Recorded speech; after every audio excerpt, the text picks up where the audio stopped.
each day it looks like your hair. But all right, anyway, it's June 10th, and we are live for another episode of Rolland Market Mashup. For anyone watching, do us a favor, go to our YouTube channel, Rolland Market Mashup. It's starting to grow. Subscribe. You could watch it there, or you could watch it live here. We got a lot of people that are starting to tune in here. Each day we get more and more views on this thing and more people reaching out. I know that my internet hasn't been 100%. I ordered a new modem in the mail to get here today. Expecting an overnight difference in internet connection starting tomorrow. But with that being said, let's dive into it. Yesterday, when we were on here, we talked about how the market looked like it was going to open down about 300 points. It ended up kind of rallying a little bit, then closing down about 300 points. So stayed at those levels all day.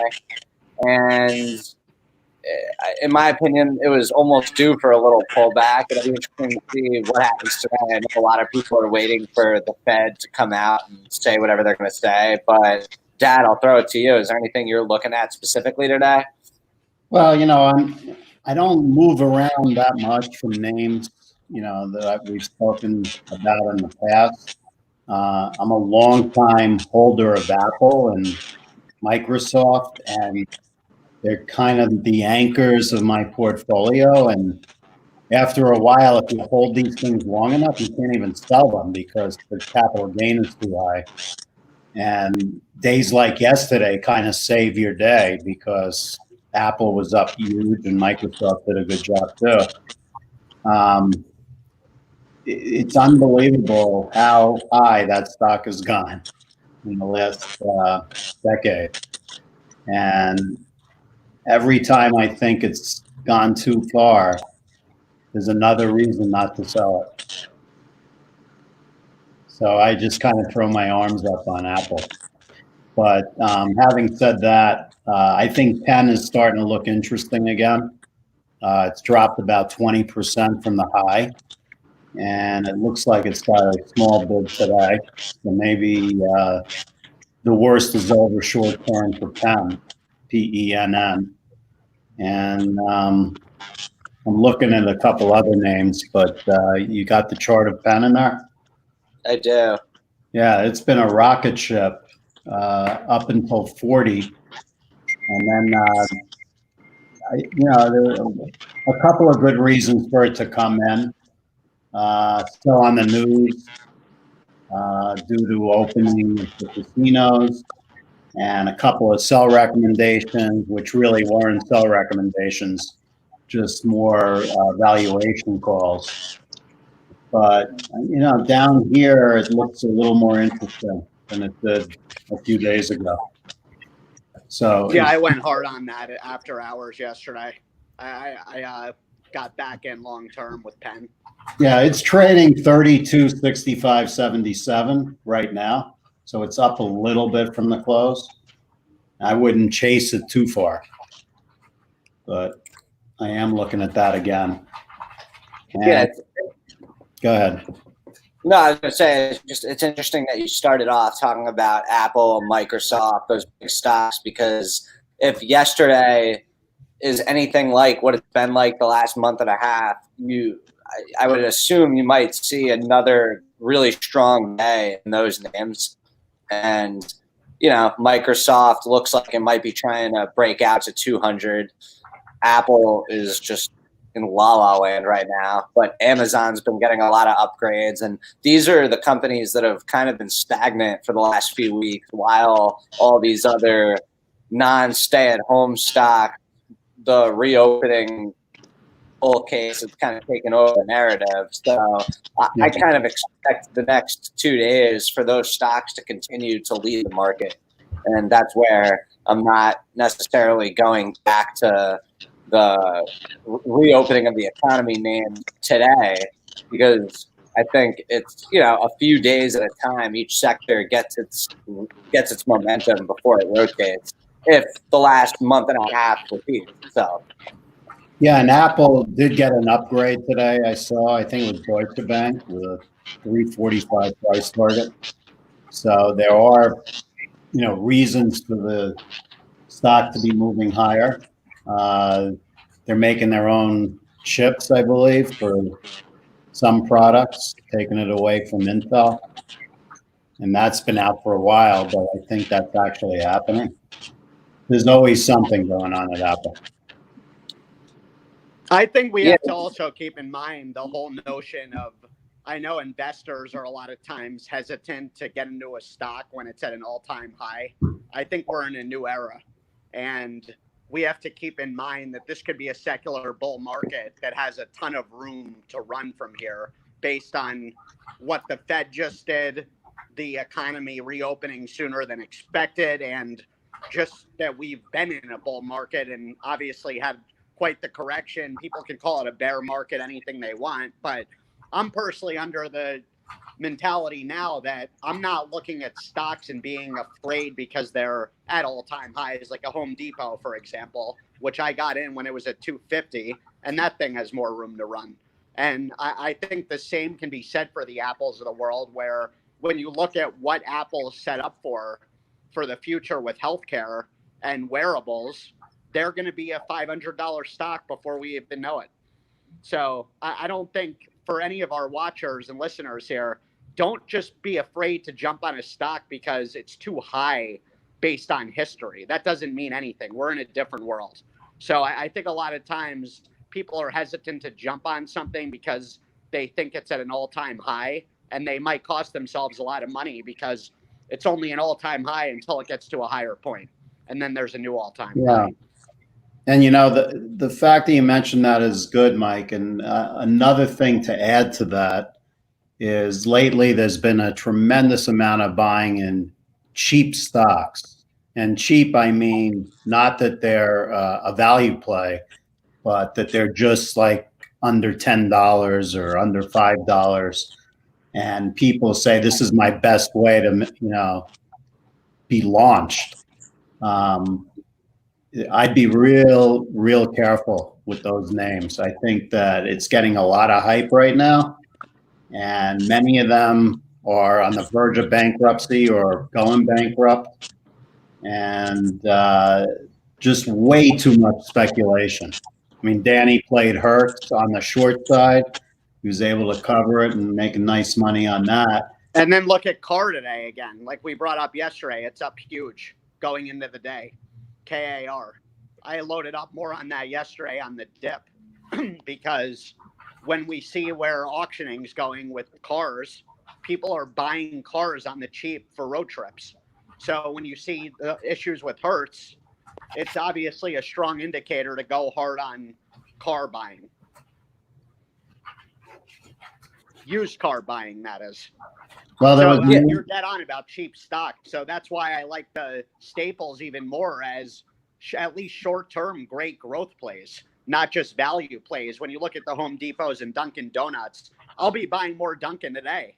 It made a nice dip yesterday. I just don't see a company like that. You're going to see money going back into those stocks after all this dumb money is let out of the air. The steam's let out a bit of these cheap stocks you're referring to that it's clear are just going up and down by the day off people listening to tweets and Davey Day Trader. That's not sustainable.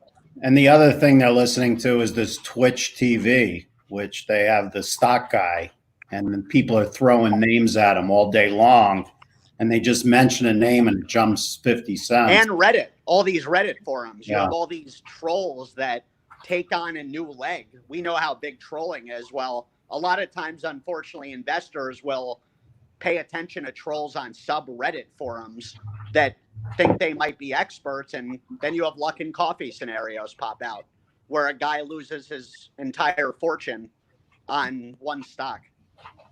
Yeah, and to add to what both of you guys are saying, two more points. The first is that to kind of finish what Dad was saying, if you look at $1 stock, it doesn't necessarily mean it's cheaper than a $300 stock.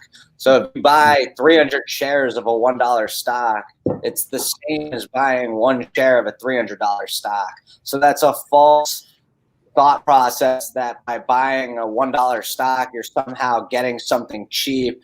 It's really, really false, actually. And the other point I was going to make it actually almost makes me feel better about the market, seeing that that's kind of the bubble right now that keeps blowing up, is this speculative bubble of stocks that, or not stocks that any of us have any interest in buying. When we have conversations, we're talking about, for the most part, really big cap names, Microsoft, Amazon, DraftKings, whatever it might be. When you're talking about these penny stocks that we've never even heard of, or stocks that are trading at $1.50, if that's what everyone's piling into, great. Let's not have everyone piling into Microsoft and Apple and creating a bubble of assets that are actually worthwhile. No, that's absolutely right. And if you think about it, there's been hardly any talk about the big names lately: Apple, Microsoft, Amazon, and quietly those stocks are at all-time highs, just chugging along on phenomenal business. And it's got to be kept in the back of your mind that the talked about names are probably the harder ones to make money in. That's why I'm so bullish on Home Depot right now. It's not being talked about at all, and it's the perfect stock with all the headwinds going on right now. The what ifs with China, Corona popping up on another level, possibly home improvements from the riots, and all these businesses that have to repair. You see all the plywood all over the place with boarding up. No one's talking about Home Depot. I haven't seen anybody bring it up. So and that's another stock at an all-time high right now, right? Exactly. But I bought it going into its all-time high. It's up a couple percent for me. I want to buy more because I don't see that being anything that I think there's more momentum in that, looking at the charts. That's why I was saying the whole being at an all-time high doesn't mean it can't reach new all-time highs. I think that thing can get to 300.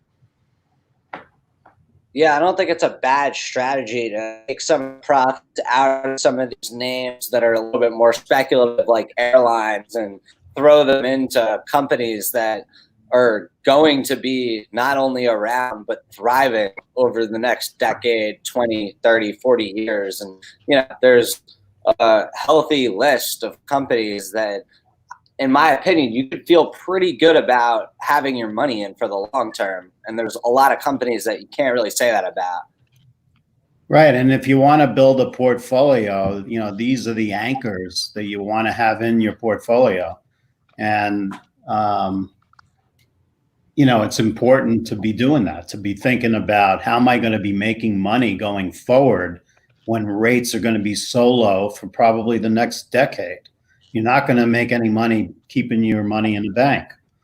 And there's a long list of stocks that will be paying dividends that aren't what they used to be, but they're still going to be pretty decent compared to anything you can get from bonds right now. So that's something to keep in mind. Definitely. That's a good point. Yeah. Another thing that I saw, and I don't know if this had something to do with the sell-off yesterday, but I follow that subscription service that allows you to track insider activity. And over the last 2 days, there's definitely a lot of selling going on from just different companies for the first time in a month and a half. Whereas not like the big hedge funds, that's not what I'm talking about, but normally you see 98% of the activity being buys. And the last 2 days, it was basically the opposite. You had insider sales going on at Salesforce, but that's not new. And that's something that I always remind myself. Like, when I see insider sales being done at Salesforce, I'll look back at the history and see that on a pretty specific schedule, they'll sell their stock. And a lot of that is just to make a living off of the amount of equity that they have tied up in these stocks. But that was something that I was looking at last night, and I was like, oh, okay, this looks a little interesting. It's not like all 100% bullish like it was a couple days ago, but it is just people taking profits. Yeah, I mean, that it's always, we've talked about the insider buying, selling before. The insider buying is much more important to follow than the insider selling, because of what you just said, Dan. The sellers many times have to take money out of the stock to live on. So unless it's cluster selling where you see multiple people inside a company that are doing that at the same time, it's probably harder to make an assumption on that versus insider buying. Yeah, I got an interesting SPAC that I've been just keeping an eye on. Camping World. You know Marcus from The Profit. I do. Yeah, well, this is his company. He loaded up on a lot more shares on Friday. I mean, this story is so good. And, you know, we kind of had this story a few weeks ago, and we kind of didn't believe it ourselves. And just the concept of people camping out rather than flying somewhere and staying in a hotel, or being solitary with their family or themselves in a tent somewhere in the middle of nowhere to avoid this virus. And to extrapolate that out, the Winnebagos of the world, which have the same chart as this. I mean, explosive moves in the last few weeks on Camping World and Winnebago and other names in these sectors. So, you know, what a move. Whether you buy it here or not, I can't do it, but you know, if you have the guts to do it, these stocks seem to have a real runway in front of them. Here's why I think it's a great buy still. Like even yesterday, hearing down in the lobby, some guy, probably around your age, Dad, bitching at the concierge about there being one of these pulleys in the elevator that could have had COVID on it. And I hear that and I'm just like, okay, this is clearly still in people's heads with a certain age group more than anything. That's not going to go anywhere. That's going to be a fear that lasts through the next cold season, at least, without question. So you have to think about that. Even Uncle Al saying the same thing. Oh, I won't fly again until there's a vaccine. So you hear these things. Most likely then vacationing is going to require these types of things for somebody that wants to get away and relax in that mode. So I still like this, even with all this run up, because of the fear factor with the older demographics, and they need to relax. And to add to that, the older demographics have more money. So when you go to a stock like Winnebago, some of these vehicles are over $300,000. I'm seeing these things parked all over the place too, more and more around the city. Like people are, you could tell, getting them and anchoring for road trips. Yeah, so, and I've also heard a little bit about mobile businesses operating out of Airstreams or Winnebagos, which no one has really talked about too much. It's another. Like what's an example of a mobile business? You know, for example, a vet who goes around to take care of pets. You know, they buy an Airstream and they operate out of that, and they say we're going to be in this neighborhood tomorrow, and we could see your pets. A lot of mobile medical units, commercial cleaning businesses.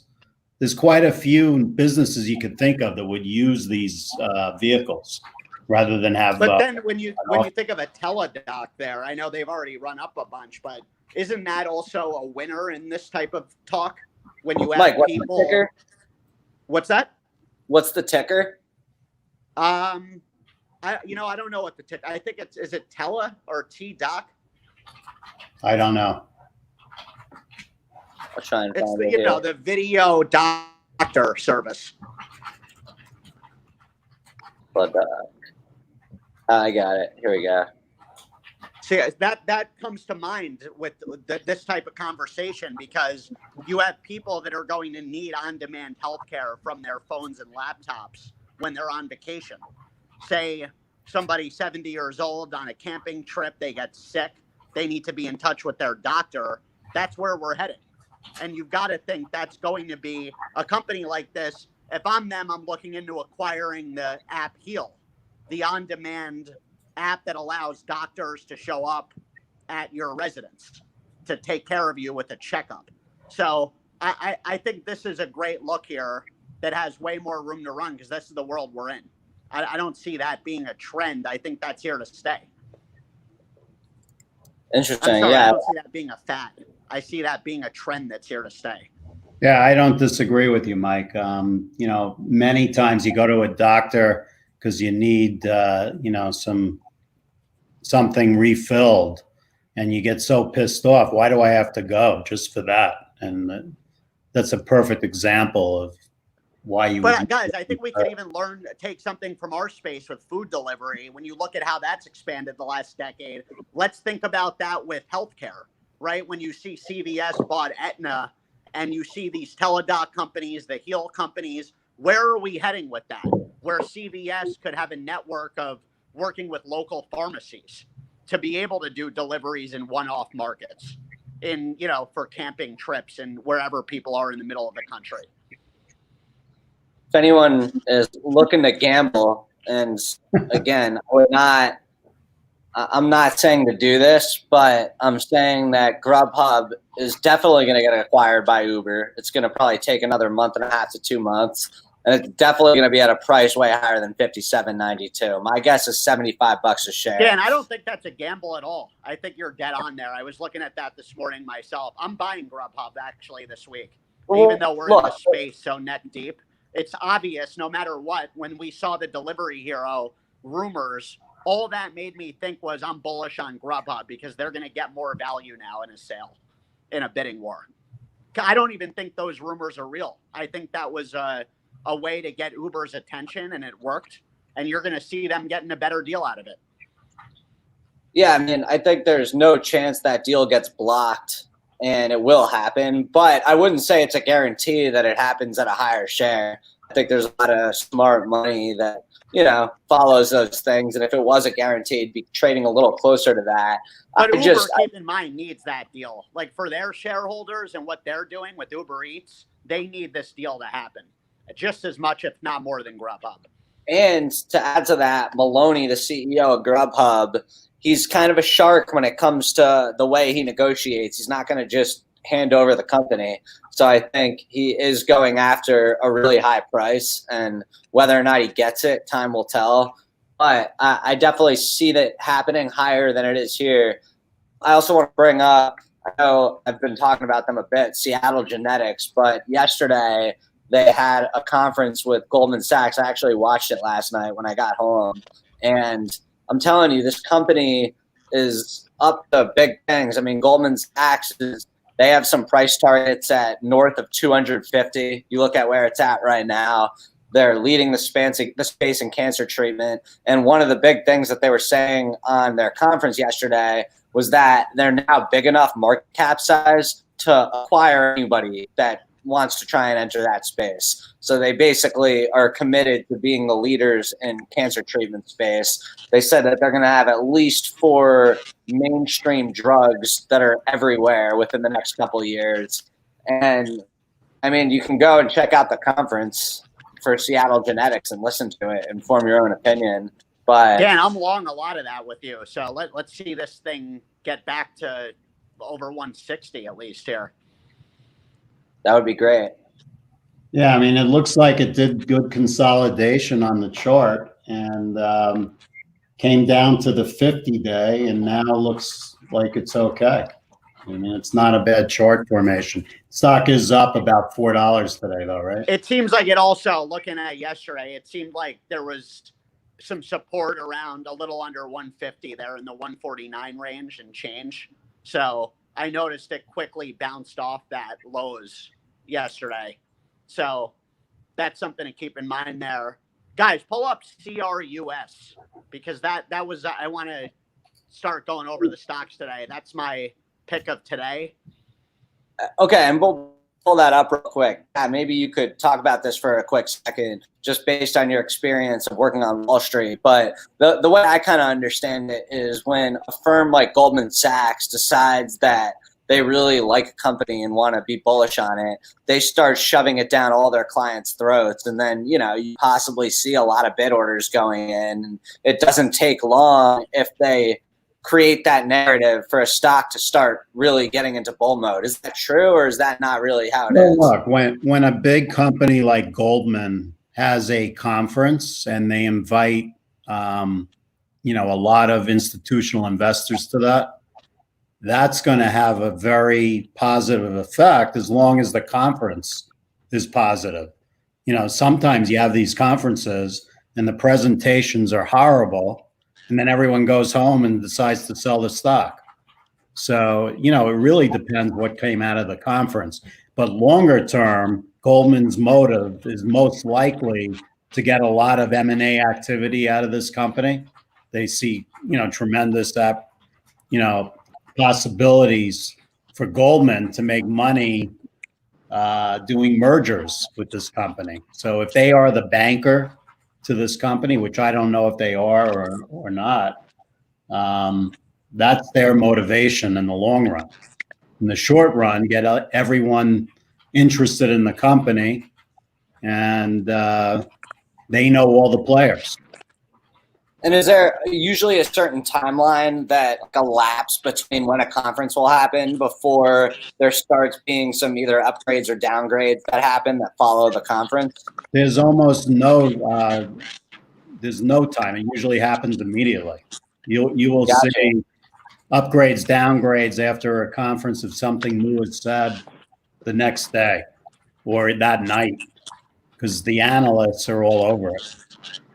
So it'll be interesting then to kind of keep an eye on Seattle Genetics. Yeah. But remember, if this was a conference given by Goldman Sachs, other brokers are not involved.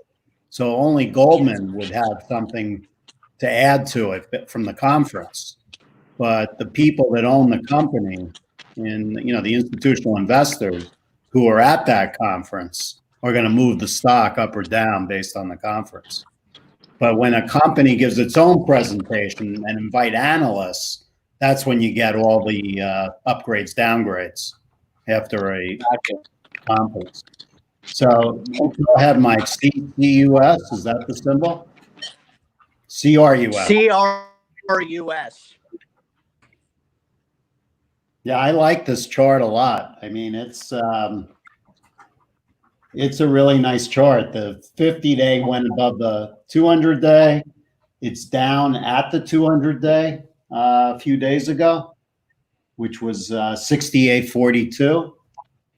And it looks like it consolidated enough, and now it's up to 72. It closed 72.13. You want to get through this area and start a new channel up, but it's not a bad chart.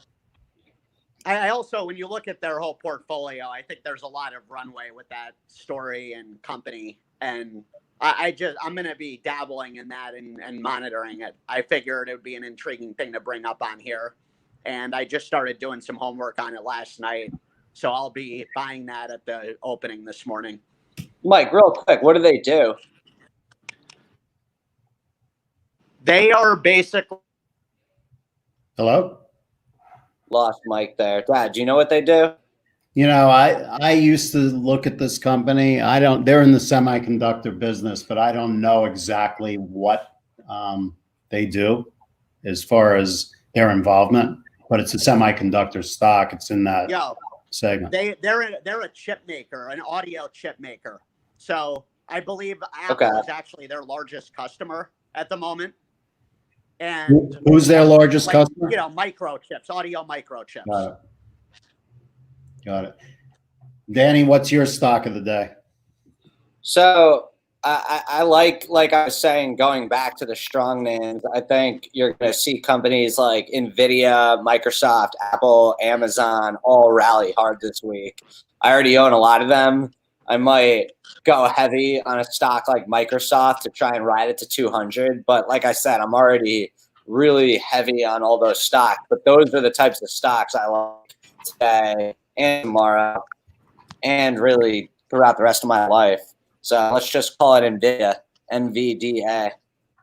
Yeah. Now, as far as Microsoft goes, it looks like it broke through its all-time high today in the free market.